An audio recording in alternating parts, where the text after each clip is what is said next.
for both of us. So Boutique Window is an online marketing platform that we developed specifically for small independent retailers. And it helps them be really smart with their time when they're trying to get the word out about their merchandise online. So they can publish photos of their merchandise to our platform.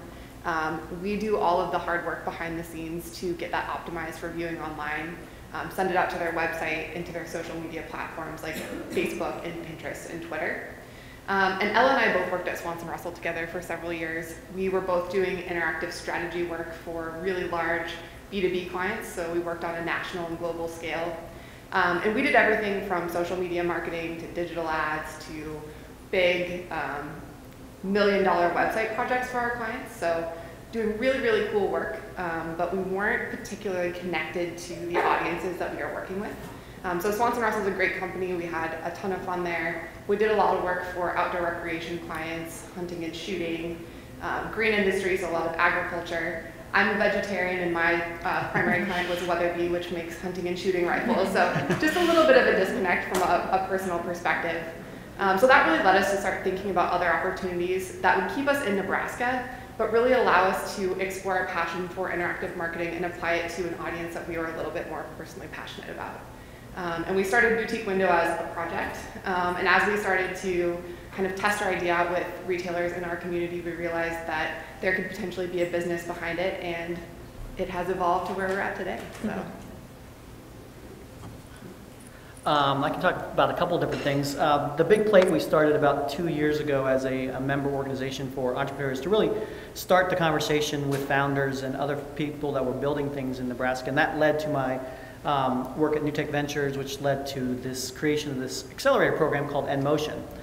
We started it last year in February, and with the idea being, how do we create new businesses, software, technology, startups that can grow fast and take the early stage process from an idea that normally takes maybe 2 years to get through and condense that into a 90-day period where we give them capital and curriculum and access to a community of folks, mentors, etc., that we can move those people faster. So last year we did 5 new companies, kind of picked and invested in 5 new companies, put them through the process. We are looking for teams for next year's summer session. And we're looking for female founders because I think it's important to have that as a part of the mix here as well. So I can talk more about that, but that's kind of where I'm at.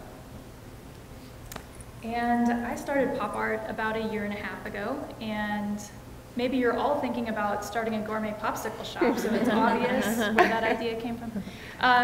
My husband and I were traveling in Nashville, and we're kind of foodies, so we were looking on Yelp for different restaurants to go to, and we kept seeing this gourmet popsicle shop come up. And we thought, well, that's really strange, we need to try that out.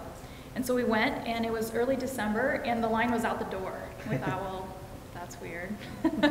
But we waited in line, and we bought our $3 popsicle. And it was really good, and people were going crazy about it. The guy in front of us didn't see his favorite flavor up on the board, and he was having a meltdown, and luckily they had just pulled out that flavor from the mold, and so crisis averted, he got his favorite flavor. But it still wasn't a business idea. It was just an interesting experience. But then on Facebook I saw a high school friend in Hawaii started up a popsicle business there. And I thought, well, if 2 people are doing this, I can do this. And so started out as a little project. I think, like what you said, well, you know, I've been thinking about starting a business for a long time, didn't have the idea necessarily. So I thought, well, try it out. And so I've been at farmers markets, which is an awesome opportunity for entrepreneurs to try something out with a little investment. So you get a new experiment every week to try something out. How's the marketing working? Am I pulling customers in? Are they totally walking by without even noticing me? So that's been a really fun experiment to be at markets. And that's kind of how that idea has evolved over a couple of years into now catering and potentially going into stores at some point too.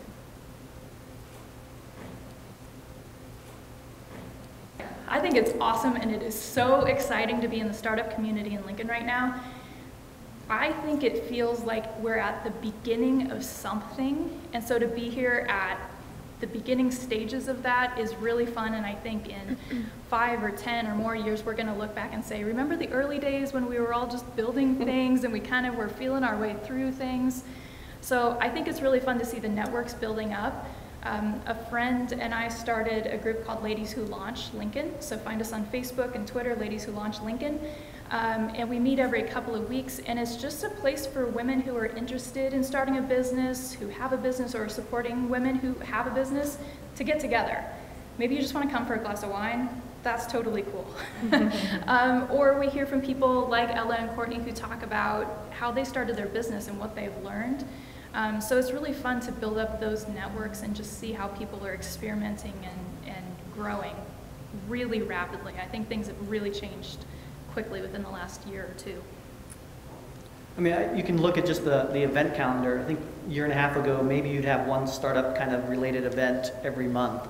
And you can literally go and have something almost every day here in Lincoln now. So this morning we had an open coffee, which is every Thursday morning at Crescent Moon in the Haymarket, where about 25 to 40 people just pop in between 8 and 9:30 every morning, every Thursday morning. And just growing that, we've got a event at Fuse Co-working every other week where we're networking with folks. On Monday and Tuesday, there's the Lean Startup Conference, which is going on in San Francisco. We've got a live stream from that particular event going on down at Fuse Co-working. So I think just the amount of activity, and that's a testament to, I think, primarily to founders and leaders that we have in the community that are actually building things, and they're willing to give back and help other people in that early process get moving. So I'm really excited about what's going on, and I think I'm excited about getting more people involved in what's going on as well. I guess I would echo Brian's last comments. Courtney and I have both been pleasantly surprised by how supportive the startup community here in Lincoln has been. So we started Boutique Window in August of 2012, so it's been about a year and a half. And since then, we've tapped into pretty much every available resource we've had and every founder here in the Lincoln and Omaha community. Because whatever we're facing, whatever problem we're trying to solve, can guarantee you there's another founder who was facing the same issue 3 months ago that we can meet with and talk through, what's similar and what's different about our situations and how they solved that problem. And then we have a much better idea of how to approach and attack what we're working through. And it's been fun after a year and a half to see new founders, so people just getting started, start to reach out to Courtney and I, and we're able to give back in that same exact way. Not that we always have all the answers, but it's fun to have those conversations and meet those new people starting up their own businesses. One other quick addition, the state of Nebraska and the university were huge resources for us as well getting started. I think Lincoln in particular is really looking to support entrepreneurship, so it's an awesome time for people who are looking to start something to kind of take advantage of the support that's available right now.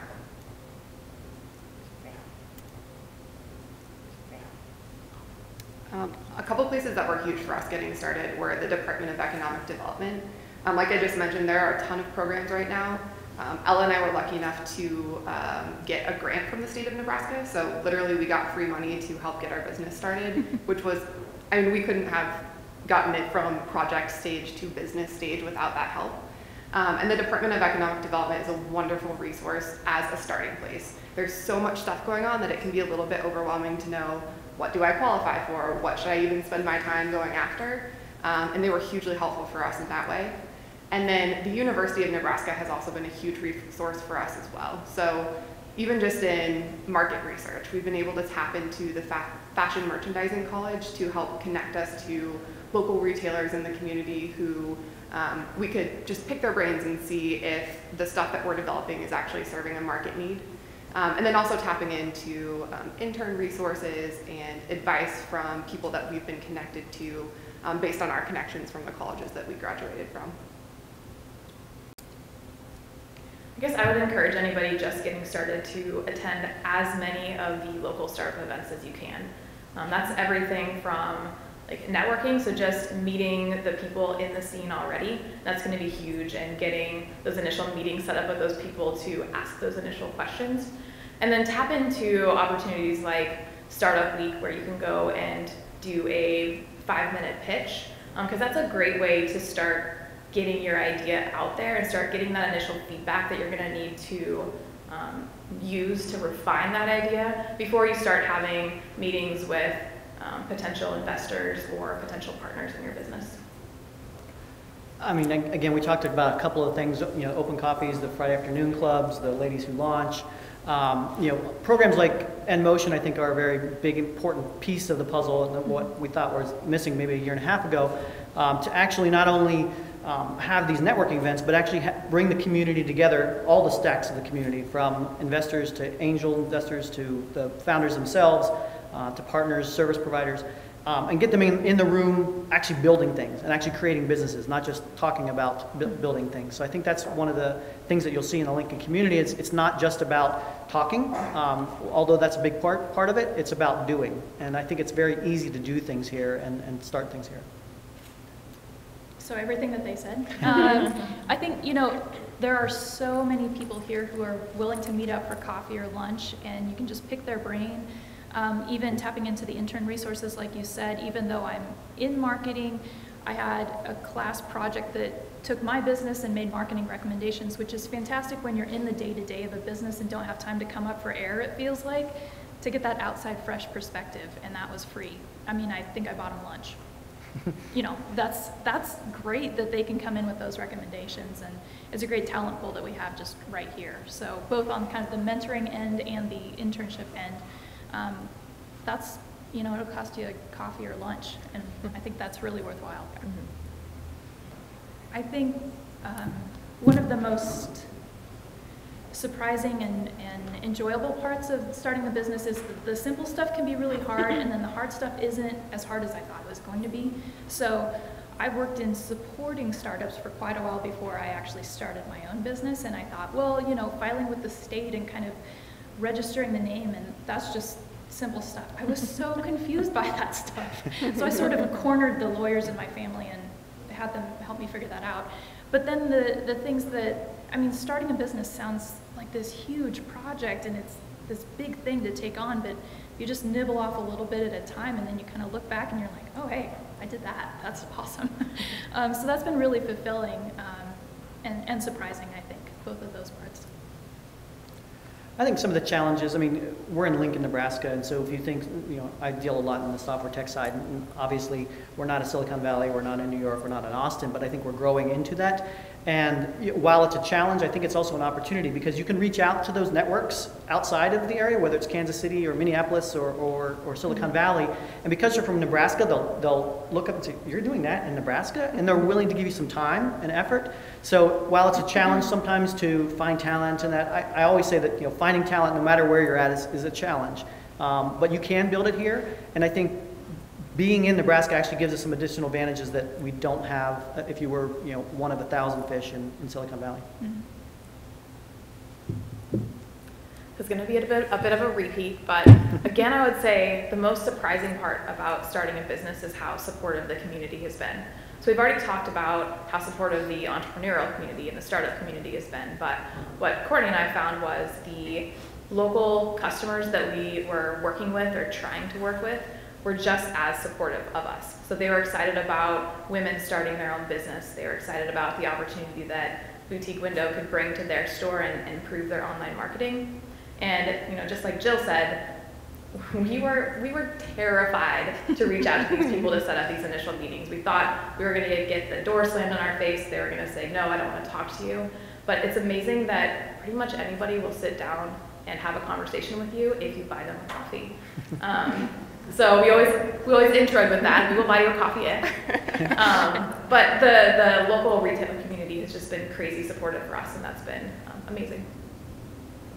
Playing off that a little bit, one of the most pleasantly surprising things for me has been learning about all of the really cool hidden gems that are going on in Lincoln and in Omaha. We have had the opportunity to connect with people that in our past jobs we would have never crossed paths with, and they are doing some amazing things right here in Lincoln and in Omaha. And it's been, I feel like every week we learn about some new cool thing that's going on, and it's been a fabulous opportunity for us. So just this week I was down in Omaha and got the opportunity to interact with a program called Wortz. And they've started a free kitchen that helps kids and adults with mental handicaps have a place to go during the day. And they opened a free cafe where these kids work. They actually cook food and serve it. And it's a fabulous program that I had never heard of before. So things like that just really make what we do worthwhile, and it's a very exciting thing.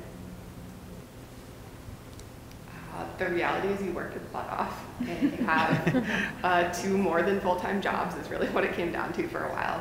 And for us, it was very important that when we took on Boutique Window as an actual business instead of just a project, that we had a really solid plan put together. We knew that from a financial perspective, it was going to be a huge sacrifice to us, so we did a lot of business planning and vetting to make sure that Boutique Window was a viable option, but then also just a lot of personal planning to make sure that it was really something that we could take on. And there was definitely a good chunk of time where it was just like, oh gosh, why do I have to go to my day job today? I'd really rather be working on Boutique Window stuff. And it was very exciting and terrifying when we finally got to the point where we both quit our jobs and started doing it full time, but it's been awesome, so. We had the same experience. How do you juggle it all? Well, first of all, you marry well, so that's a good thing for me. Rely on your partner, whether it's your spouse or your co-founder or something, because there are definite times when you're going through things that are extremely challenging and you can't always do it yourselves, but know that there are other people out there that are either going through it or have gone through it in the past and can help you through that. So I think find the right people to lean on is my life. Yeah, ditto. I think, you know, you're working just tons of hours, and also I rely on a huge volunteer force, so not only my husband, but my parents, my in-laws really help out and put in a lot of time and effort, and without them it absolutely would not be possible. So asking for help, but then also working a lot and crunching the numbers to see when you can make the leap. I don't think this is startup specific, but I think one of the biggest takeaways from the adventure that Ella and I have been on for the last year and a half is making sure you're doing something that you love. So cliche, but it's so worth it. I mean, starting a company is very, very hard. It's been a huge challenge, but I know that I get to go to work every day and do something that I'm really, really passionate about, and I am so glad that we made the choice to do that. I think my advice, and this is, you know, particularly directed at ladies, since this is a ladies event, is to not create your own roadblocks. So something I hear from aspiring female entrepreneurs a lot is, you know, but I'm a female and that's going to be really hard. I'm going to run into all of these things that it's going to make it that much more difficult. And I think the reality is there are definitely some things that come up, but a lot of that is kind of yourself holding yourself back. So just make sure that you are confident, you know what you're excited about, you're going to be the expert in whatever that thing is, and just go forth with that in your mind. I think the biggest advice is to actually just go out and do it. Just start, because no business from day one actually ends up where it's going to be in day 10 or even day 100 or day 1,000. I mean, think about Twitter or Facebook or anything. They never started out thinking they were going to be at that big thing. They just started doing something. So, you know, maybe even positioning it in your mind, like it's just a project. We're going to start an experiment and see what happens. I think it goes a long way to getting people going, and just taking that first step, I think, is the biggest step, but probably the most rewarding that most people. I don't think I've ever talked to a founder that said, I wish I didn't take that first step. Mm-hmm. Yeah, I would say just start. Luckily, I'm not cursed with being a perfectionist. Maybe that dooms me, but you know, just starting and figuring out what's the smallest experiment I can put out there to test this idea, to test this market, to test how I'm doing this, and just put it out there and try. I talk with people who have these grand visions for what they want to launch, and it's like, that's fantastic and will take hundreds of thousands of dollars. What's something you can do today, tomorrow, for very little money that'll test out little pieces of it before you invest all of that time and money and refine it? So just get out there and do it. Yeah.